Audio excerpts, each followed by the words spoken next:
now instead of a story, being told, I'm actually fucking living the experience. I mean, this was during my grandfather's time when he talked about what happened during the Korean War and how that war started and what he did as, with his family. They had to escape to the South because the North was actually, they had him on a list and they were gonna kill him.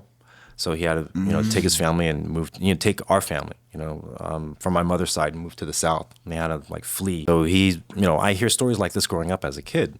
And then now I'm about my grandfather's age, or I'm getting there, and now I'm living this again, right? But now instead of a story, being told, I'm actually fucking living the experience. Like, I'm watching the resurgence of socialism, Marxism, communism.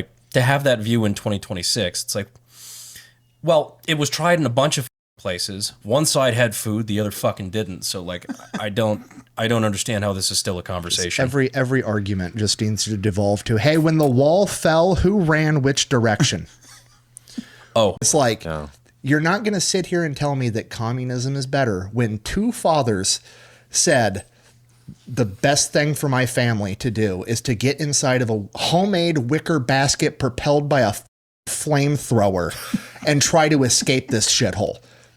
You're not going to tell me that's the better option of the two. Some of the stuff they did to keep people in was crazy. Cause like originally there wasn't, like the wall and everything, like it wasn't there, but they called it the brain drain, where it was just like everybody that got degrees and everything would immediately go to the West because it was better.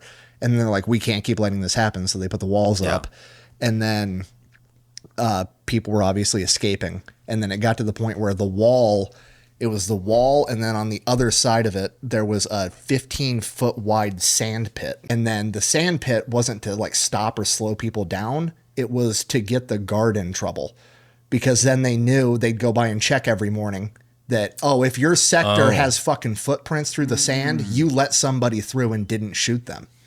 Either show me the body or we're taking it out on you. Yeah, the Soviets would, if you were a person that they deemed was likely to run away, they would go to your house and confiscate your fucking underwear, and they would put it in a jar and label it. And when the wall fell and they went into like all the Stasi, the East German secret police, like they had just had rooms full of jars of people's underwear that they were going to fucking track your ass down with.